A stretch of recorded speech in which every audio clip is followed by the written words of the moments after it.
We have probably all heard a parent of teenagers or adult kids at some point say, oh, just brace yourself for those teenage years. There's something else. Or, oh, just wait till they're teenagers.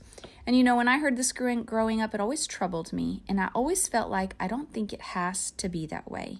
And so when you guys responded on Facebook, when I put my feelers out, what you'd want to hear about, and so many of you guys responded with, talk to me about raising my teenager. Well, I have what I believe is a key principle that is going to be one of the most powerful things at unlocking a more connected, trusting, safe relationship with your teenager where respect is more the norm and less the rarity. Okay, so let's jump into this. I'm excited. Let's talk about teens. Hi, and you're listening to Java with Jen with your host, Jenilee Samuel.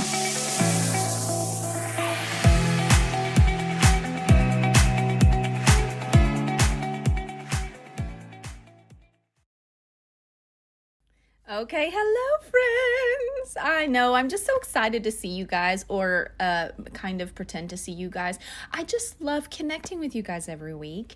And so in today's episode, you guys heard the intro. We're going to talk about listening to our kids and how profoundly, sometimes it's the simplest changes that make the most profound impact and change in our lives, right? So before I jump into that though, two things. First of all, stay tuned for the life hacks. In the life hacks, I share two very tiny, simple little tricks that I do that, since we're talking about moods and attitudes today, it helps with PMS. Helps with the moods. It actually makes that time of the month for me way more pleasant, way more bearable, and all the men in my life thank me for doing this. And it's super simple. So that's in Life Hacks. And then also just a little shout out to Jess Kofelt, who left a review. I think she was one of the first people that ever left a review on the podcast. And so it made my day. She says, can't wait. First of all, Jen has an amazing, pleasant voice for podcasts. Oh, thank you. I love the encouraging, positive vibe and can't wait to hear future episodes. Jessica, thank you so much for leaving that.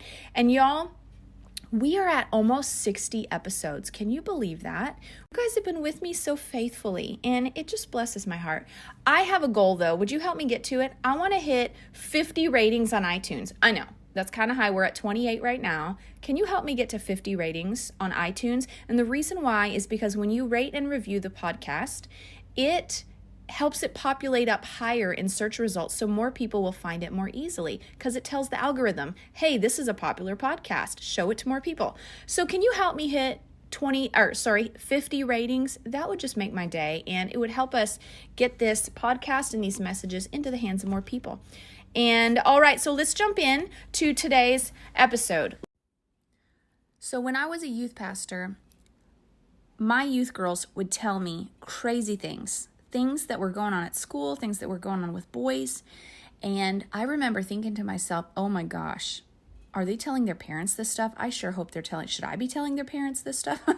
And so I asked them one time, I remember we were in a car driving back from a special event, and they were sharing with me some kind of startling things about what was going on at school. And I remember asking the girls, I said, girls, do y'all talk to your parents about this stuff? Do you let them know? And they were like, oh, no, we don't tell them this kind of stuff. And I was like, why would you not tell your parents this kind of stuff? And they said, oh, every single one of them said, oh, because they just don't understand. They just don't understand. So I was listening closely because the fact that they all weren't talking to their parents and they all had the same response made me think, okay, this is probably a chronic teenager thing. And so I asked them, I said, y'all, if your parents don't understand, but they were teenagers once, why do you think that they don't understand? Because they actually might. And they said, well, it's that they just don't listen. They just get all worked up and they jump down our throats and blah, blah, blah, and they just don't listen. And so I realized in that moment I had uncovered a gold mine. Because parents, all of us, the whole time, when our kids are little, we are able to be bossy, if you will, and direct and just give them instruction. They don't have a grid. They don't have context for making decisions and reasoning. And so when they're young, we are just programmed that parenting means I give you instruction, you do what I say. Well, as kids work towards the 12-year-old mark, they start to develop just biologically and naturally their independence, which biologically, physically, once they hit puberty, they are adults. They're capable of having children. And back decades and generations back, they would actually get married and start families around 13 or 14 years old. We had U.S. ambassadors that were at 14 years old to travel across the ocean to reason with kings. And so, like, in America, though, even though their body is screaming, I'm an adult, I need independence, socially, we keep them under our authority and under our jurisdiction until they're like 18. And so for those 5, 6 years, they're living in this place of tension. It's not that they're rebellious, it's that they're trying to understand and discover who they are apart from mom and dad. They're trying to discover their own individual identity, and they need some space to do that. And so it's really not that they don't want you in their life. They actually just want to understand who they are, who they're growing into, and they want some independence with their growing adulthood. And so with all of that, it made me realize, okay, so maybe this whole just wait till your kids are teenagers thing is actually fixable. Maybe it's actually solvable. And so when you guys asked me on Facebook to talk about teens, I didn't necessarily feel super qualified from the expert level of, hey, I've grown all my kids and they're all amazing. Like, my kids are teens right now, and then 2 of them are tweens. So we're getting through those years. Now, we have good relationships with our kids. It's not perfect. I wish they would talk more, but in general, I feel like we do have really great relationships with our kids. And we have fun with them. We have a good time with them. And so I thought, from both what we've done well and what we've done as youth pastors and learned as pastors talking with parents and teenagers, I think that we have some insight that we can bring to this podcast. And I really do believe that you can have a great relationship with your teenager. And I believe that it comes down to this core fundamental principle that satiates their need for independence and respect, and also builds trust in the relationship, and that is the art of listening. Now, listening is like a lost art in America. We live in a very busy world, a very loud world where everything is handed to us, and the messaging that flies at us throughout the day, I think we take in, it's like 3,000% the level of information that our grandparents took in. It's just insane how much more information we take in. So it's actually almost a survival technique that we tune things out rather than processing everything. So all that to say, I don't want you to feel like a failure as a parent if you feel like, wow, I'm not very good at listening to my kids.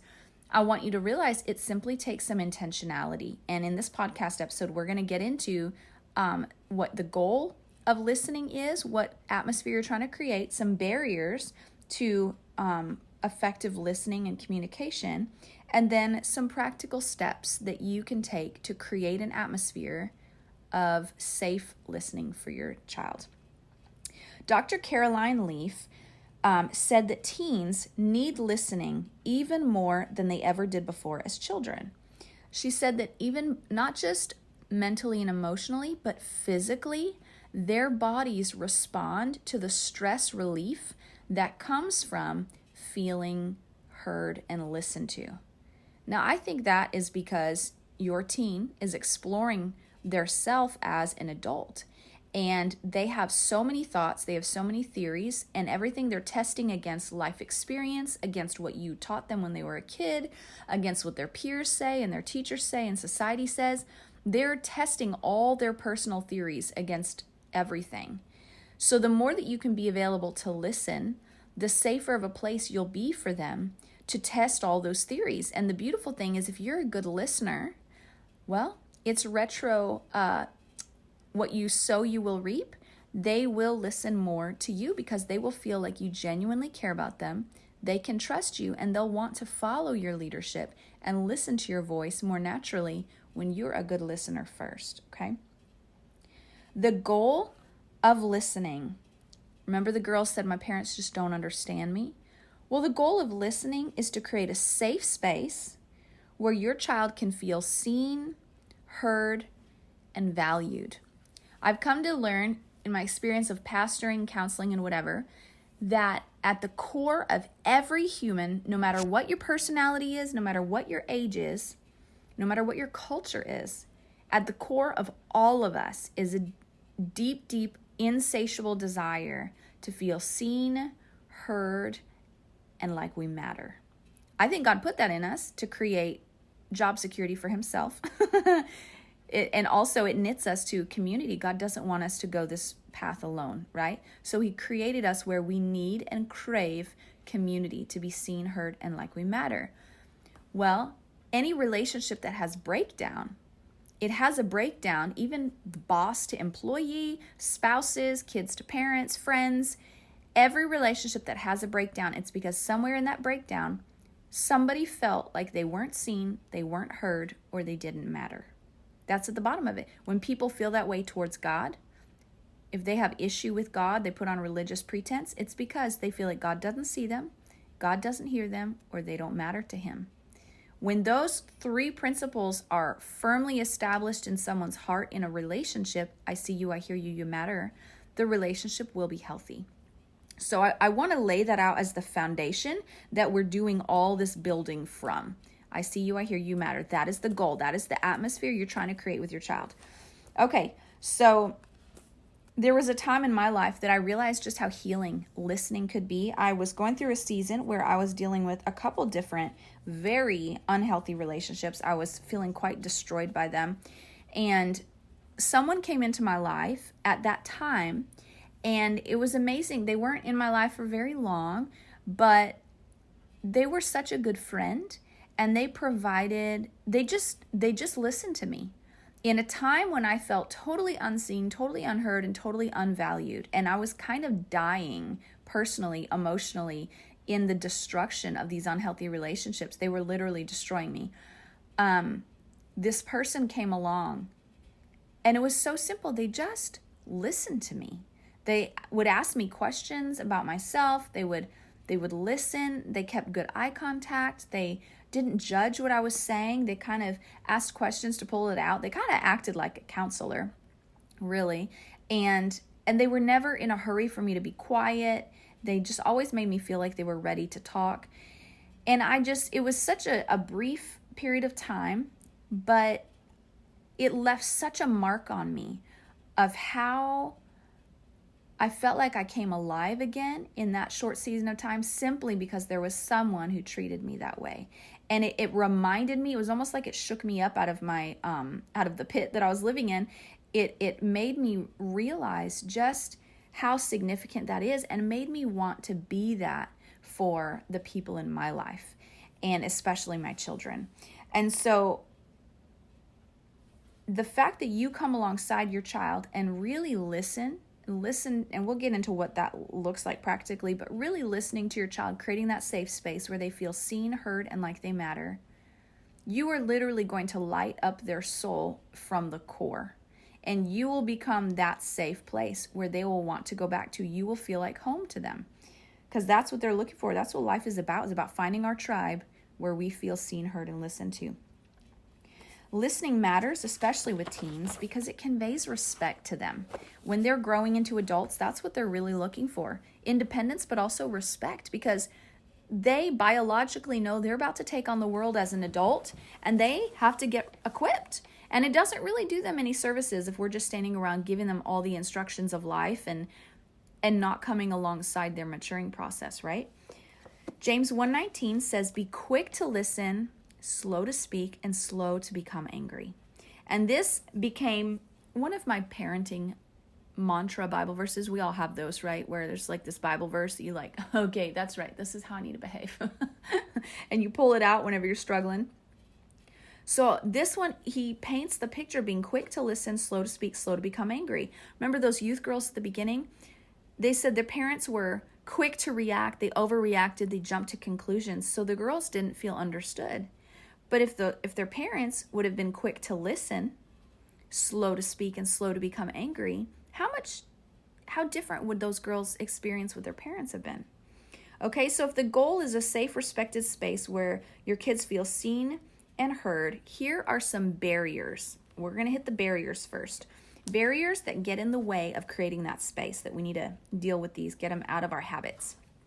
Firstly is prematurely judging the situation or what they're saying. We are all guilty of it. We can all do better about this, okay? Don't feel bad if you are like, yes, that's me. That's all of us. Prematurely judging, one way I see that pop up in my life is when they're starting to tell me a situation and I listen to or look at their situation through the lens of fear and worst case scenario. If you're doing that, you will overreact, dear parent. I am a testimony of this. I overreact when I do that. But when I stop myself and I just listen and let them say everything, I refuse to let fear spark in my heart. And I just listen to hear their heart. And through good listening, also, I ask good questions. Then they can actually process that situation better. And they feel respected because I gave them space to figure it out themselves, which also conveys that I have confidence in them, right? So prematurely judging is when we look at the situation through fear and we make assumptions about them or about the people around them. This does not mean you cannot parent them. But when they're teens and they're coming into adulthood, you need to start to treat them kind of like you would another adult. With other adults, we respect them enough not to just boss them around, right? We ask questions to be polite, to make sure we're not stepping on toes or treating them like a child that doesn't know what they're doing with their life, right? Well, your teen, in essence, really kind of needs that kind of treatment. They need to be treated with respect. Now, after you've listened, after you've processed, after you've talked out all the angles, your role that they're craving is they crave your guidance, they crave your wisdom, and they crave your leadership. And so there will be times you'll still need to draw a line and say, I'm sorry, this is not happening. Or there'll be some times that you can say, you know what, I'm going to leave that decision up to you, but whatever consequences come with it, you need to be prepared to deal with the consequences. Or it's, hey, I'm proud of you. I think you came to a great decision. Whatever the situation, however you feel led, you still have a responsibility to parent. But parenting a teen is very different than parenting a young child. The second barrier, first one is premature judging. Second one is formulating a response before they're even done talking. We've all done this because we are quick problem solvers in general. As moms, as parents, as humans, we like to solve problems for people. I have to stop myself as a pastor and as a parent. I get sucked into this all the time. And so when I notice I'm formulating my response and they haven't even finished talking, I intentionally stop myself and I engage with the heart of what they're saying again. Because if I can engage with the heart of what they're saying, listen, if your heart is connecting to someone else's heart, you will have a response for them when they're done talking. You don't have to spend 20 minutes while they're talking thinking up what your response will be. If you're naturally connected, you're seeing what they're saying, you're understanding where they're at, you're feeling what they're feeling, you are naturally going to have questions, concerns, or be excited or whatever. You will have very natural response. You will naturally be curious. And so stop formulating a response, stop, listen, and re-engage with the heart of what your child is trying to communicate. Listen deeper than the surface, which brings us to number 3. Do not just listen for facts. And this brings me to a really valuable principle that actually really helped my husband and my marriage, but has helped, I have boys. And so it becomes more of a challenge when it's male versus female. Don't just listen for facts. And so when I say just listening for facts, I mean like logic. Don't just listen for logic to just give logic. When your kids open up and are talking to you, they might just be asking for a logical response. Mom, I need help with my math. Can you help me solve this problem? That's a logical question, looking for a logical response.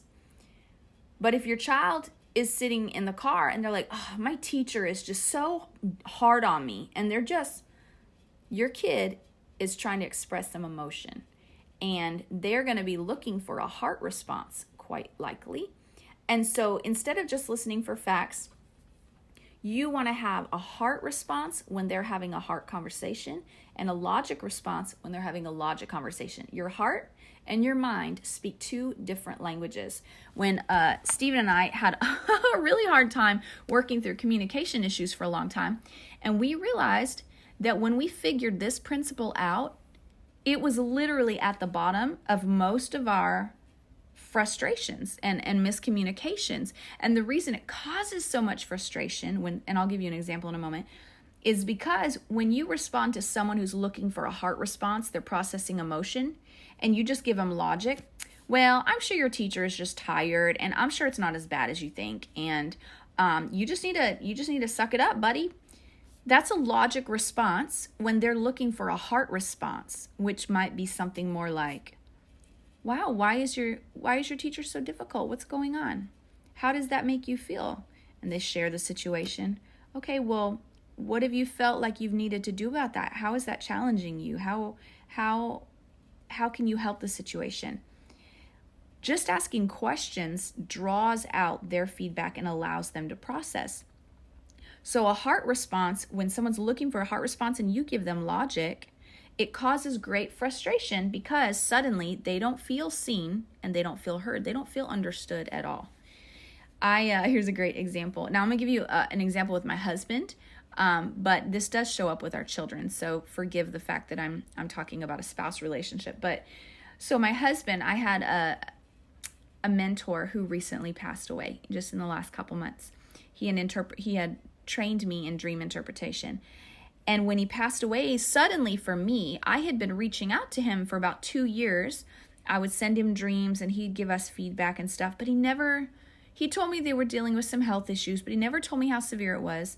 And after a while, he wasn't on his email. He was dealing with his health enough. He just wasn't doing any of that stuff.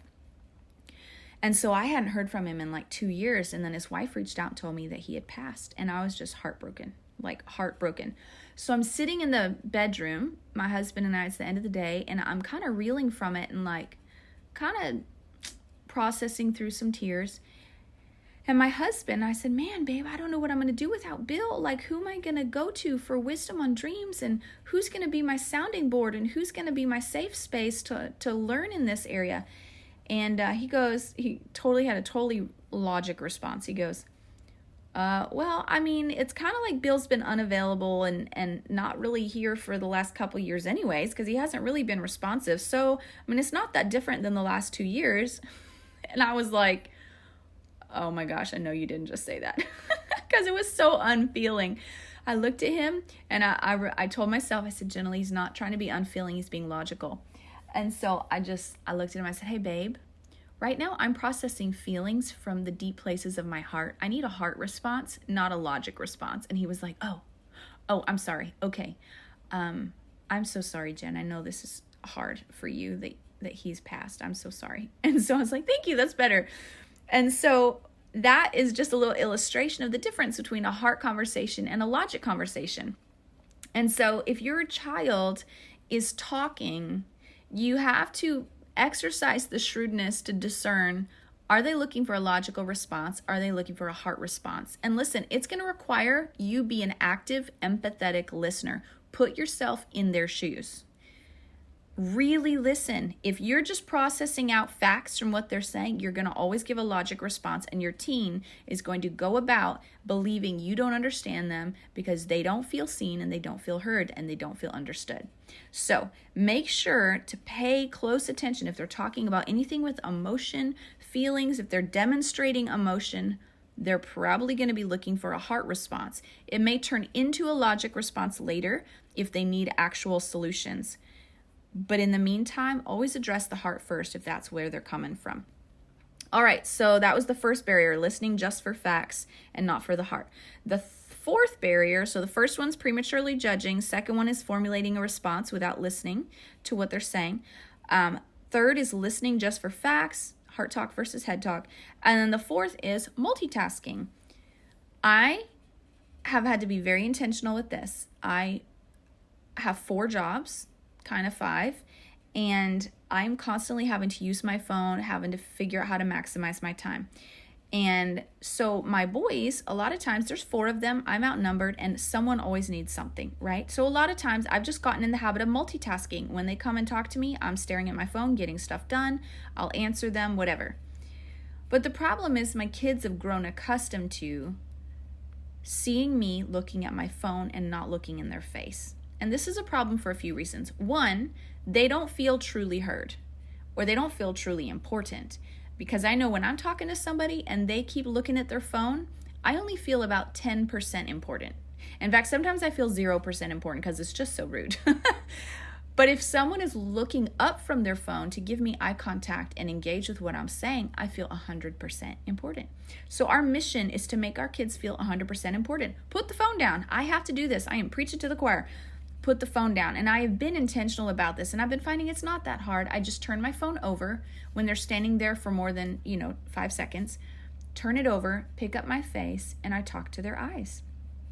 It's very simple, but my twin sister, she has been doing this since her kids were born. She's done it on purpose, and she is a busy, working full-time mom, 3 young kids. Husband is in the Navy, so he's not always around. And her kids are obsessed with her because, and she even mentioned, she goes, I think they love me so much because I'm so intentional to give them my full attention when they're talking. Think about it. She is constantly cultivating a climate where her kids feel seen, heard, and valued in that simple little practice. So try not to multitask when your kids are talking to you. Stop and give them your full attention. And so those are the 4 barriers that can get in the way of us creating this environment where they feel seen, heard, and understood or valued. All of these things break down respect. If I'm judging what they're saying, they don't feel respected. If I'm formulating a response and I'm maybe interrupt them to give them my answer, they don't feel respected. If I'm just listening for facts and I'm not listening for their heart, they don't feel respected. If I'm multitasking while they're talking to me, they're not going to feel respected. Now, respect is a 2-way street. If you as the parent want respect, you have to give respect because, again, your kid is now looking at you through more of an adult lens. How another adult would view you is kind of how your kid is starting to view you. If you would be respectful to another adult, which I hope you're respectful to your children, but that looks a little different maybe as they get older. The way you define respect looks a little bit different as they get older. And so as they're getting older, just keep in mind, respect is a 2-way street. It is different than authority. Just because you're listening to them and validating their voice doesn't mean that they're the boss, but it does mean that their voice matters. Okay, so here are some ways to listen well. You ready? The goal is to understand and have compassion and empathy. Firstly, do to others as you want others done to you, to do to you. Your children, do to them as you want them to do to you. If you don't want them raising their voice at you, don't raise your voice at them. If you want them looking at you in the eyes when you're talking to them, look at them in the eyes. You need to seek to understand and then to be understood. If we go into the conversation, every single person, their first priority in a conversation is to feel understood. Everyone. We as the mature part of the conversation, the mature party, have to make the decision to put their need first and say, I'm going to listen to understand you, and then I'll earn the right to be understood. Doing this with spouses is really powerful.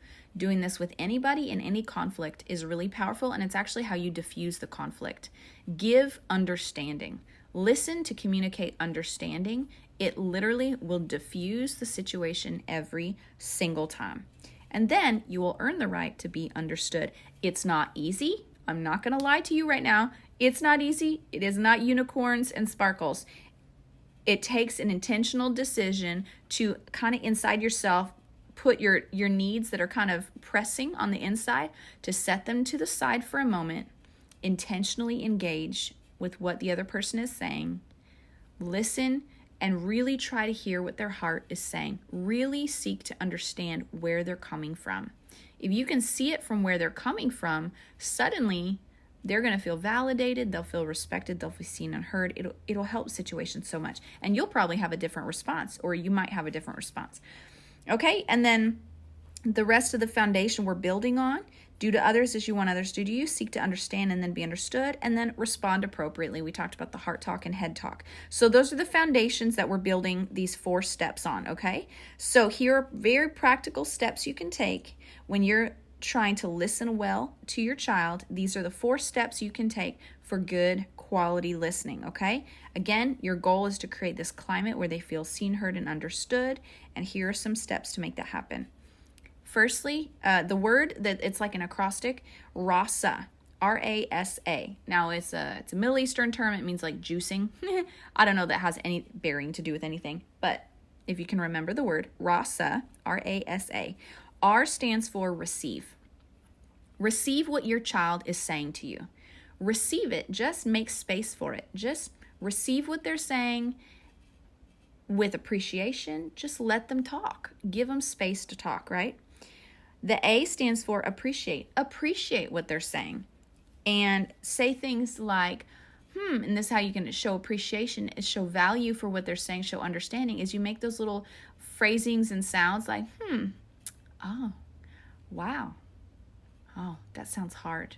Just little acknowledgments that show them you're appreciating everything that they're sharing with you right now. S stands for summarize. So R is receive what they're saying with an open heart, open mind. Don't judge it, receive it. A is to appreciate with, then when they do talk, offer the sounds of affirmation. Wow, okay. And then S is summarize. The word so is very, very important here. So you can let the word S or let the S represent the word so if you want to. But basically you're going to want to summarize what they're saying. So you can say, so what I hear you saying is your teacher is really frustrating you because you feel like they're not understanding how challenging the class is, or whatever. Summarize what they're saying. When you do that, you're giving them the opportunity to either clarify the message they're trying to send, or you're sending the message that you do actually genuinely understand them. And then the last letter is A, which is ask questions and affirm them. Ask questions. And this is very, very important. Asking questions allows the conversation to grow and develop. If you just stop at, so what you're saying is blah, if you just stop there, it's going to be a very short-lived, kind of one-dimensional conversation. But when you ask questions, what you're doing is you're communicating that you're trying to draw their heart out. Proverbs says that the matters of the heart are deep waters, but a wise man or a man of understanding draws it out. The heart is complicated, it says, but a man of wisdom draws it out. So when you ask questions after your child is trying to talk, and you ask questions that allow them to process their own heart, allow them to process different angles of the situation, and just by asking questions in general, you show them you're interested, you care, you want to hear more, you're really listening, their heart matters to you, their voice matters to you, their perspective matters to you. I find that when I go to my boys and I ask them a question, like say I'm stumped on something, I'll be like, Benjamin, what do you think about this? And if I just ask him, what do you think about this? I find that he walks a little taller for the rest of the day because it conveys respect. I respect your voice. I respect your perspective. When you ask questions after they've processed something, it conveys so many things. Respect, value for what they've just said, for their experience. It conveys understanding, true listening, safety, all of those things. So the foundation, again, is to create an environment where they feel seen, heard, and like they matter. And the practical steps to do this is your goal is to understand them, to understand where they're coming from.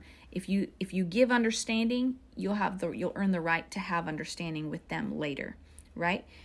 Respond appropriately, heart versus head. Have a heart response when it's a heart need, and then have a logic response when it's a logic need. The steps that you go through is rasa, R-A-S-A, receive what they're saying, appreciate what they're saying with simple affirmations like, oh, wow, okay. Summarize, so what you're saying is, and then ask questions and affirm them. Ask their questions and then affirm. Once you've ended the whole conversation, it's always good as a parent to just affirm them because that builds their confidence in their decision making and their insight. Say things like, you know what? I really love how you worked that out. I really appreciate how you decided to hold on to integrity. I really appreciate that you're not letting other people's opinions sway you. I really appreciate, and just affirm, call out something that they did well in that conversation. I really appreciate that you were willing to search your heart about that and make some changes. Anything. After you've asked your questions, affirm them. And listen, these little things, because a healthy relationship is not a matter of magic. A healthy relationship is a matter of choices. You'll reap what you sow. If I sow things that will create and nurture a safe environment, I will reap a safe environment. And so as parents, we've got to meet our kids where they are as teenagers. They're looking for independence. They're looking for your confidence. They're looking for your support, but they're looking to become an individual. And biologically, they are. They need your listening more now than ever in life before. So be a good listener. Just work on your listening. I know I made a few suggestions like the barriers and the different things. If anything jumped out at you, just hone in on that one thing.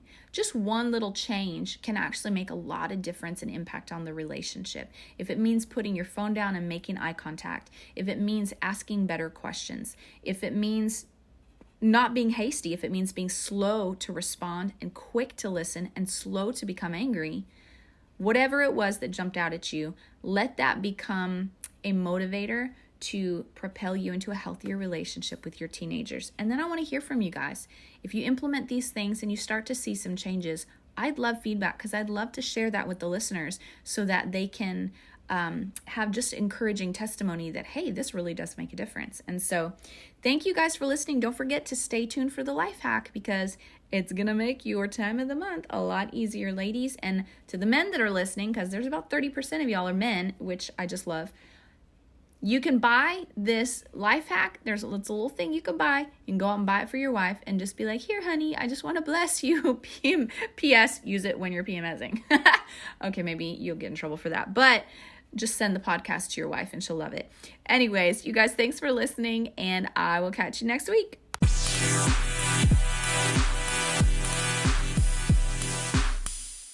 Okay, so for today's life hack, this is super simple, but since we're talking about parenting and moods and all the things, I thought what would be more appropriate than a little life hack to help you with your mood when it is that time of the month, ladies, or maybe even the few days leading up to that time of the month.